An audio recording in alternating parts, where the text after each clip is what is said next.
la sécurité occulte. La sécurité occulte, l'invité pour en débattre, il n'est plus à présenter, il s'agit du maître Ramsès II, il est instructeur spirituel, il dirige l'école spirituelle d'Ambiam. Bonsoir, maître Ramsès II. Bonsoir, monsieur Herman. Bonsoir, chers téléspectateurs et téléspectatrices de notre très chère émission Sorcellerie positive. C'est un plaisir renouvelé de se retrouver afin de partager des connaissances. Merci beaucoup d'avoir accepté, d'avoir choisi donc la Centrale de Télévision pour faire de la clarté donc, sur ce thème aujourd'hui. Hein. Nous parlons de la sécurité occulte. Maître, pourquoi d'abord avoir choisi ce thème? Oui, sécurité occulte parce que aujourd'hui, nous avons remarqué que les gens n'arrivent pas à profiter de leur nature divine. Les gens n'arrivent pas à profiter de leur destinée. Les gens ne sont pas au volant de leur vie spirituelle. Les gens ne sont pas maîtres de leur destinée. Donc on s'est dit, si on expliquait ce que c'est que la sécurité occulte, d'une façon très simple, alors beaucoup pourront, dans la mesure du possible, profiter vraiment de ces connaissances afin de transformer ça en une chose réalisable. Merci beaucoup. Dites-nous, c'est quoi l'occultisme? Oui, monsieur Herman, quand on dit, en fait, la plupart du temps, quand on dit occulte, d'une façon naturelle, ça fait peur.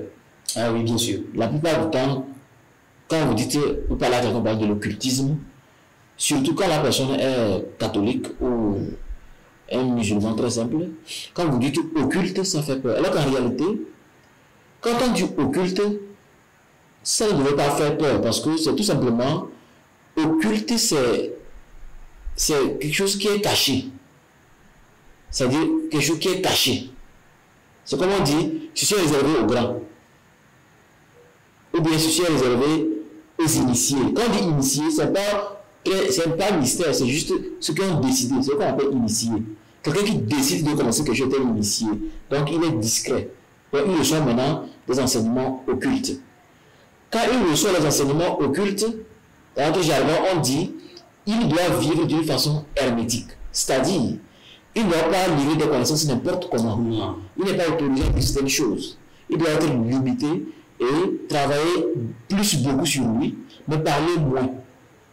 C'est la raison pour laquelle on a une bouche, mais plutôt deux oreilles. Hein? Écoutez beaucoup, mais parlez moins. Vous voyez, deux yeux pour bien regarder, pour bien voir. Donc, quand on dit occulte, c'est pas la peine d'avoir peur, c'est tout simplement pour dire que une chose qui est cachée, quelque chose qui est caché. Alors qu'en réalité, on veut parler du côté caché des choses. Voyez-vous, il y a le côté caché de ce micro.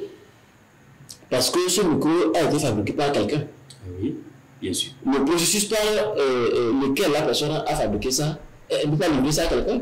Donc quand on dit droit d'auteur, hein, les chanteurs ont leur droit d'auteur. Ils sont avec votre carte de chanteur, vous avez, avec Butodra, vous avez votre...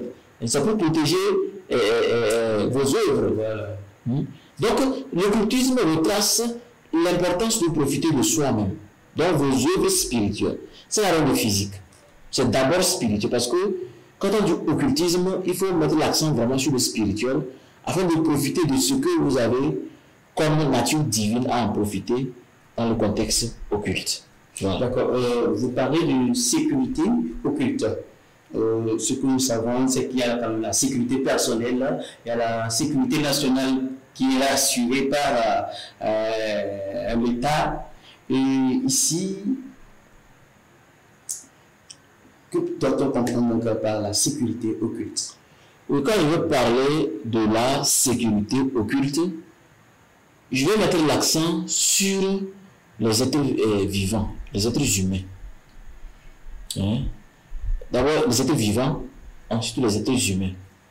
Parce que la sécurité occulte, vous devez savoir que tout le monde doit sécuriser sa vie cachée. Parce que tout le monde est spirituel, tout le monde est spirituel. On a une nature spirituelle, une nature divine dans laquelle, quand on est conscient des événements, des fois miraculeux, des événements mystérieux, il dit que quand on est conscient, parce qu'il y a qui ne sont pas conscients qu'ils ont des capacités mystiques. Puisqu'il y a des gens qui disent Ramsès II, j'ai rêvé ceci et c'est réalisé. J'ai rêvé ceci réalisé. Maintenant que j'ai rêvé que je suis mort là, ça va se réaliser. C'est normal parce que là, je me suis rendu compte que je rêvais, ça se réalise. Oui. Maintenant que c'est mauvais, ça va se réaliser. Vous voyez? Mais la plupart du temps, c'est des gens qui sentent la réalité dans le rêve. Donc tout le monde a une nature. Il y a des rêves prémonitoires, il y a la télésensation, la télépathie, la télékinésie, la voyance, la télésensation. Il y a beaucoup de choses sur le plan occulte. Maintenant, la meilleure manière de profiter de la sécurité occulte, c'est-à-dire travailler à ce que votre vie soit protégée, il faut avoir vraiment une foi vraiment coriace. Il faut une grande foi. Qu'est-ce que je veux dire par là? Si vous êtes un musulman, ce n'est pas parce que vous avez écouté une vidéo sur TikTok ou Facebook que vous changez et vous devenez chrétien. Ça, c'est dangereux pour les Africains, mais ils ne savent pas. C'est parce que vous êtes chrétien. Vous avez suivi une vidéo sur TikTok ou bien Facebook, vous devenez musulman. Ça, ce n'est pas la foi. Ça rappelle sur rechercher. Vous recherchez. Il y a quelqu'un qui se cherche. Il ne s'est pas encore retrouvé. Donc, les gens confondent alors leur vie personnelle et leur vie occulte. C'est pourquoi il y a toujours des diatribes, c'est-à-dire des choses très négatives, très violentes, qui viennent vers vous parce que c'est vous qui les attirez. Les gens confondent trop leur vie personnelle et leur vie de religion. Si vous êtes né dans une famille où papa et maman sont musulmans, à mon avis, ce n'est pas la peine de devenir chrétien. Parce qu'un chrétien m'a aidé, parce que je suis devenu, j'ai d'ailleurs un travail à cause d'un chrétien, non, ce n'est pas logique. Le premier respect à accorder pour grandir même dans l'occultisme, c'est-à-dire dans le spirituel, c'est papa et maman. Même ces documents courants ou Bible ont été clairs. Il faut respecter papa et maman pour vivre sur la terre. Mais les gens basculent ces lois. Et après, maintenant, ils veulent réussir leur vie, ça ne marche pas. Malgré il a changé de religion, ça ne va pas toujours. Moi, il commence à chercher aussi maintenant où se trouve le diable. Alors qu'en réalité, c'est lui qui a remis son propre diable. Voilà, il est son propre diable. C'est lui qui a créé ce qui se passe. Donc, juste pour dire que, en fait, tout le monde est spirituel. Pour dire occulte, le mot que les gens ont peur, je prononce ça très fort. Le mot occulte, puisque l'occultisme, c'est ce qui est caché. Une question très simple. Est-ce que quelqu'un a déjà fait l'amour dans la rue? Non, en Afrique, c'est rare. Mais les fous, c'est rare, hein? Si on dit les fous le font même, on peut dire tous les 5 ans, tous les 15 ans. C'est rare de voir ça. À part les animaux, est-ce que les êtres humains font l'amour dans la rue? Non, tout le monde fait cacher. Ce que vous faites, vous cachez, c'est la preuve que vous comprenez que l'intimité, c'est quelque chose de très important. C'est quelque chose de sacré pour vous. Donc c'est comme s'entretenir. Ça veut dire l'amour propre. Vous vous aimez tellement que vous ne voulez pas qu'on se moque de vous, vous ne voulez pas qu'on vous insulte, vous ne voulez pas que c'est comme ça. Mais les gens vivent dans ce contexte occulte, mais livrent les clés de leur sécurité à autrui sans le savoir. Comme par exemple le fait, c'est pourquoi je mets l'accent sur ceux qui changent facilement de religion. Ça, c'est pas logique. Ça ne vous aide pas vraiment à être quelqu'un qui s'occupe vraiment de sa sécurité occulte. Parce que c'est un contexte vraiment très sensible. De ne pas livrer la clé de votre sécurité à des entités négatives, aux sorciers négatifs. Voilà. Merci beaucoup. Et vous êtes en train de parler justement de la sécurité. Alors, comment considérez-vous la sécurité en tant qu'instructeur spirituel? Oui, en tant qu'instructeur spirituel, je crois que quand on dit sécurité, on parle d'un enfant qui se réveille et voit vraiment tout se passer bien à la maison parce que maman est là, parce que papa aussi est là, on dort bien, on sait que même si quelque chose va se passer, il y a les parents. Après l'enfance de la maison, on se retrouve dans l'adolescence et on cherche aussi des moments de sécurité, certaines circonstances de sécurité Dans tout ce qu'on fait, on veut la sécurité. C'est la raison pour laquelle les gens sont méfiants. C'est la raison pour laquelle les gens ne veulent pas toujours être ouverts. La plupart des filles ne sont pas ouvertes parce qu'elles recherchent la sécurité. Vous voyez, la sécurité, c'est quelque chose qui garantit l'ouverture d'esprit. C'est quelque chose qui garantit l'ouverture de conscience pour qu'un individu puisse réussir sa vie. Mais c'est cette sécurité-là qui fait qu'aujourd'hui, les gens s'en vont là où la sécurité est mieux ventilée, comme par exemple là où il y a des miracles, ou là où tout le monde crie que ici c'est bon. Parce que l'autre a dit, ah, moi j'ai eu ma sécurité ici. Donc, vous aussi vous allez pouvoir. C'est comme quand quelqu'un nous contacte pour une situation. Et elle est par exemple en France. Quand on travaille, la situation est résolue, mais elle est notre numéro, elle est tout à l'Allemagne. Oui. Donc c'est cette sécurité-là qui fait qu'aujourd'hui, quiconque est en face de quelqu'un, on cherche d'abord la sécurité. Voilà maintenant le côté spirituel qui est tellement sensible et que les gens ne savent pas entretenir. On ne peut jamais trouver une sécurité parce que vous m'avez écouté à la télé, Central Togo TV, et vous venez chez la sécurité. Vous n'allez pas trouver. Je parle en tant qu'un hermétiste, c'est-à-dire un homme spirituel. Vous n'allez pas trouver. Parce que vous avez écouté mes témoignages. Parce que là où on exige les témoignages, ce n'est pas sérieux, c'est dangereux. Ça détourne la destinée. On ne va vers un individu que parce que quelqu'un vous a fait allô, tu es malade. C'est de bouche à oreille. Oui, en fait, c'est aussi un petit témoignage. Si par exemple l'autre te dit, ah, l'autre dit à son prochain, c'est par rapport à tel qui a donné tel conseil que j'ai suivi, ça m'a été bénéfique. C'est aussi, on peut appeler ça également un témoignage. C'est comme un témoignage, mais sauf que la différence c'est que à la télé, c'est pas personnel. À la télé, c'est pas. En fait, du point de vue occulte, c'est interdit. C'est interdit de dire que je suis ceci, je fais ceci, je fais ceci, je fais ceci, je fais ceci, interdit. On est obligé de faire de venir devant les écrans parce qu'on a besoin de conscientiser les gens. Mais je vous donne ici des directives pour que vous fassiez l'expérience. Ceux qui ont fait l'expérience savent de quoi je parle.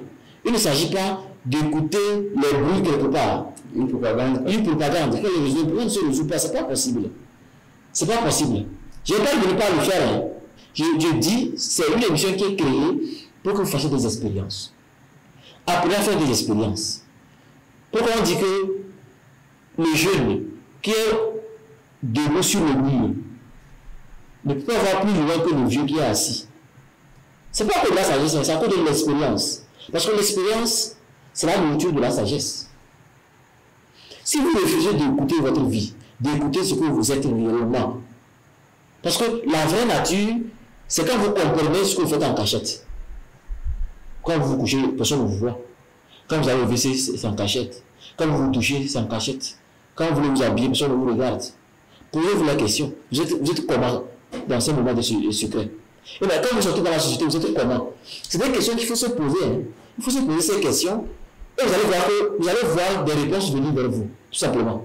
Vous allez comprendre pourquoi il faut apprendre à garantir une sécurité occulte sur votre personnalité. Voilà. Merci beaucoup, Maître Ramsès II. Mesdames et messieurs, chers téléspectateurs, merci de nous suivre en direct de la Centrale Togo Télévision depuis le centre-ville de Sokoudé dans le quartier administratif. On vous revient pour la deuxième partie après cette publicité.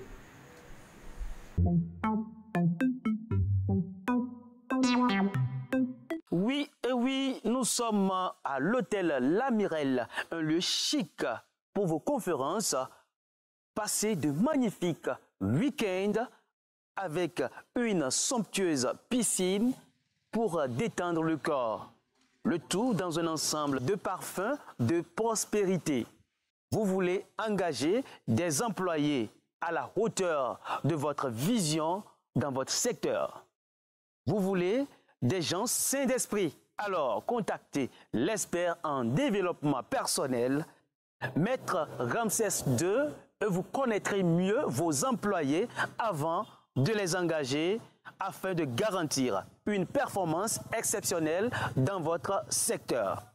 Ramsès II est un expert du comportement humain qui a déjà géré des entreprises à N'Djamena et à Abidjan.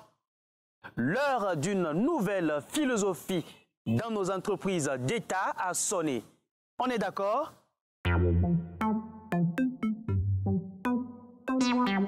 Eh bien, voilà de retour, mesdames et messieurs. Merci d'être calés devant vos petits écrans. Je vous rappelle que le thème d'aujourd'hui, c'est la sécurité occulte. Et l'invité, vous le connaissez, c'est le maître Ramsès II. Il est instructeur spirituel. Il dirige l'école spirituelle d'Ambiama. Maître, je vous avais posé la question avant qu'on aille à la pause, avant la publicité. Je vous avais posé la question de savoir comment considérez-vous la sécurité en tant qu'instructeur spirituel. Bon, concrètement, qu'est-ce que nous devons retenir? Donc, comme je le disais, la sécurité occulte, c'est un terme sensible. C'est juste pour vous dire que chacun d'entre nous a une part de responsabilité spirituelle pour que la sécurité occulte soit d'abord personnelle. Et maintenant, quand d'une façon personnelle, nous sommes harmonieux, 3, 4, 5 personnes, chacun individuellement, si chacun dans sa position est harmonieux, chaque rebelle est harmonieux, qui comprend vraiment l'importance de la sécurité occulte de sa vie personnelle. Ainsi, vous allez voir que nous pouvons appliquer cela à l'échelle nationale, à condition que nous soyons unis. Voilà. Ok, là, vu l'importance de la sécurité dans ce cas, cela revient à dire qu'il faut être uni pour bien protéger donc, une nation avec l'occultisme. Oui. Alors, nous savons tous que les Africains ne sont même pas capables aujourd'hui, bon, en tout cas, selon mes analyses, ne sont même pas capables d'avoir de l'amitié entre eux-mêmes. Parce que ce n'est pas une chose que j'invente. Nous sommes dans une société et que nous tous nous voyons chaque jour. Vous aussi sûrement, vous le voyez comme je le vois. Comment est-ce que vous pensez donc par rapport à ça? Ok. Je crois que vous avez pleinement raison. Nous sommes dans une société où il est vraiment très difficile que les gens s'unissent. À part s'unir derrière, autour des bouteilles, hein, parce que pour boire ensemble, vous allez le voir. La plupart du temps, on aime ensemble boire et manger. Mais être unis pour faire un projet à l'échelle nationale ou à l'échelle locale, c'est un peu difficile pour beaucoup de raisons. Sinon, c'est quand on peut s'unir avec conscience que chacun a une partie occulte à envoyer sur le Togo. C'est pas quand vous allez trouver vraiment des périodes et des cycles de prospérité. Mais si c'est vraiment déplorable et que les événements négatifs viennent à tout moment, vous allez voir que non seulement du fait que les gens n'arrivent pas à s'unir, mais ça va encore devenir encore plus pire parce que si aujourd'hui on prend 3-4 individus qui devaient peut-être être ensemble pour faire quelque chose de concret, vous allez voir que c'est une personne parmi eux qui peut faire échouer le projet. Parce que la plupart ne sont pas tellement axés, ne sont pas tellement concentrés sur leur personnalité spirituelle. Ils sont tellement à l'extérieur qu'ils aiment plus exploiter les autres. Vous voyez, ils aiment plus exploiter les autres. Et le fait d'exploiter les autres, c'est ce qui fait que les gens aiment peu la facilité. Et cette facilité, ça ouvre des situations de malhonnêteté. Les gens n'arrivent pas à comprendre que dans un projet, on peut trouver des camarades ou des amis. En fait, il y a une différence entre camarades et amis. Mais les gens ne savent pas. Si les gens savaient et que les gens sont conscients qu'un camarade, c'est quelqu'un que vous avez rencontré, par exemple, à la gare routière, vous allez vous coiffer, vous êtes dans une voiture, vous êtes à l'hôtel, vous êtes au marché. Un camarade de classe. Et un camarade. Mais sauf qu'un ami, c'est quelqu'un avec qui vous êtes encore plus intime. C'est-à-dire quand je dis intime, ça n'est pas côté sensuel, hein, je parle de vous partagez vraiment votre vie. La personne connaît d'abord chez toi, tu connais chez elle, et Même il y a des amis un peu. Vous ne vous connaissez pas chez vous, mais la communication, il faut qu'il y ait confiance. Ah, vraiment. Donc, vous êtes plus ouvert avec un ami parce que vous partagez un peu de vos problèmes avec la personne qui vous comprend. Mais aujourd'hui, les gens n'arrivent pas à faire sortir ce qu'ils ont de meilleur en eux. Chaque individu a quelque chose de meilleur en lui. C'est quand les gens refusent de faire face à ce côté positif qui sont en eux, les gens finissent par perdre vraiment la raison. En réalité, il faut des fois se poser la question, quelle est ma vision de vie? Qu'est-ce que j'ai de meilleur à donner à la société? Parce que les gens n'arrivent pas à se poser des questions. Et chaque jour, c'est comment faire pour manger, comment faire pour manger, comment faire pour manger. Et quand c'est comme ça, vous allez voir qu'à tout moment, même jusqu'au sommet de l'État, il y a toujours des gens qui ne peuvent pas être capables de s'unir pour faire quelque chose de concret. Alors quand c'est comme ça, il y a toujours l'insécurité occulte. Donc la meilleure manière de garder cette sécurité occulte, il faut que vous preniez conscience que tout le monde est caché. Comme je vous dit au début, tout ce qu'on fait d'une façon intime, c'est caché. C'est ça l'occultisme. Donc apprenez aussi à vivre d'une façon simple. Hein? Laissez tomber les 7 péchés capitaux. Soyez simple. Il ne faut pas vouloir, par le système occulte, dégager quelqu'un parce que vous voulez qu'il ait des problèmes, pourquoi il change son poste, ou bien ceci ou cela. Ça crée vraiment des larves qui envahissent la société. Et on risque de contaminer à la jeunesse qui va rester dans la sensualité, c'est-à-dire tout ce qui est beau à regarder. Est-ce que vous savez que M. Herman, selon Elon Musk, c'est un milliardaire américain qui a acheté Twitter, il dit, lui travaille, le seul moment où il travaille plus, et il est plus à l'aise, c'est le dimanche. Pourtant, il va servir comme tout le monde, que c'est le dimanche que vous travaillez plus. Bon, il n'a pas le seul, il y a d'autres aussi qui ont, d'autres milliardaires qui ont reconnu ça. Mais je me pose la question, est-ce que l'Africain travaille dimanche? Non, dimanche, c'est une journée de bière, du repos, mais d'autres, c'est une journée pour perdre du temps à des choses qui ne créent rien. Il est temps qu'on crée. Il faut créer. Il faut créer. Donc je crois que nous avons vraiment du travail pour améliorer notre société. Inutile de regarder les autres comme s'ils ont deux têtes. Il y a des choses dont ils ont pris conscience.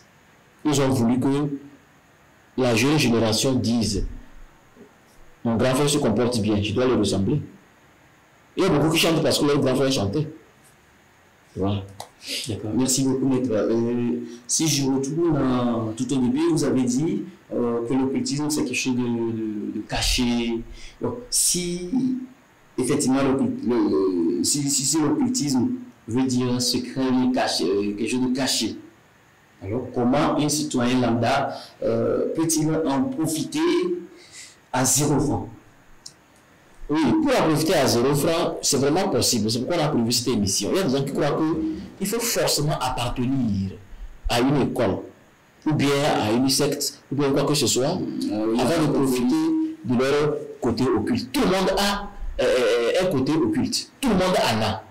Il faut juste commencer bien, avec une bonne base. Et vous allez voir que vous allez mieux grandir dedans, être à l'aise, être épanoui, mieux vous comprendre, avant de décider de votre propre gré, s'il faut rejoindre quelque chose qui peut vous permettre d'améliorer votre côté occulte, votre côté caché. D'abord, sachez que le côté occulte, le côté spirituel qui dort en vous, a d'abord besoin que vous preniez conscience que c'est ce que vous faites en cachette. C'est la seule chose qui vous garantit une sécurité occulte. Je répète, c'est ce que vous faites en cachette est la seule chose qui peut vous permettre de garantir votre sécurité occulte. Alors la question est, qu'est-ce que vous faites en cachette? Il faut se poser la question. Il faut cogiter. Il faut réfléchir pour voir.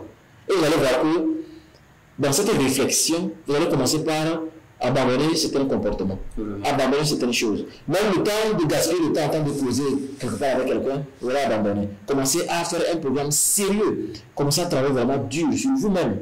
Et vous allez voir que finalement, vous allez découvrir ce que Dieu a déposé comme occulte en vous. Merci beaucoup, Maître Ramsès II. Chers téléspectateurs, je pense que nous sommes arrivés à la fin de cet entretien. Donc, Maître Ramsès, qu'est-ce que vous avez à ajouter avant qu'on ne se sépare? Vraiment, je dis merci à toutes les personnes qui nous font l'honneur. Vous nous faites l'honneur de nous écouter. Vraiment, je vous remercie pour ça. Ce que je voulais augmenter, c'est que quand on dit sécurité occulte, comme je vous l'ai montré, tout le monde est dans le cachet. Et on doit apprendre à améliorer notre version cachée. Tout le monde a une version cachée. Il faut juste accepter que j'ai compris maintenant. Je comprends ce que je fais en cachette. À vous d'améliorer ça pour profiter du reste. Mais il faut aussi mettre l'accent sur votre vie personnelle. Il faut peut-être demander à ce que vous sachiez au juste, à travers ce qu'on appelle l'étude de la destinée. Vous allez découvrir votre vie et mieux peut-être exploiter ce côté caché. Et pour finir, je crois que c'est nos frères et sœurs corabiers que je m'adresse maintenant parce que c'est grâce à eux que nous dormons. C'est grâce à eux que nous voyageons en sécurité. Donc sachez que vous devez toujours être dans une sécurité occulte maximale. Mettez toujours du sel et citron sur vous si vous êtes de garde la nuit. Et pensez aussi à faire ce qu'on appelle découvrir votre sécurité occulte. C'est tellement personnel que on peut tout décrire ici. Mais si vous le voulez bien, on peut vous permettre de le découvrir et de profiter pleinement de ce contexte de sécurité qui est à la fois sécurité nationale et sécurité personnelle. Mais ça commence d'abord par sécurité personnelle. Je vous remercie. Merci beaucoup, chers amis, chers membres de l'émission Sorcellerie Positive. Vous avez écouté le maître, il a parlé. Si vous voulez le contacter, voici pour vous son numéro en bas de l'écran. Et on se donne donc rendez-vous dans un prochain numéro. D'ici là, portez-vous bien. Au revoir.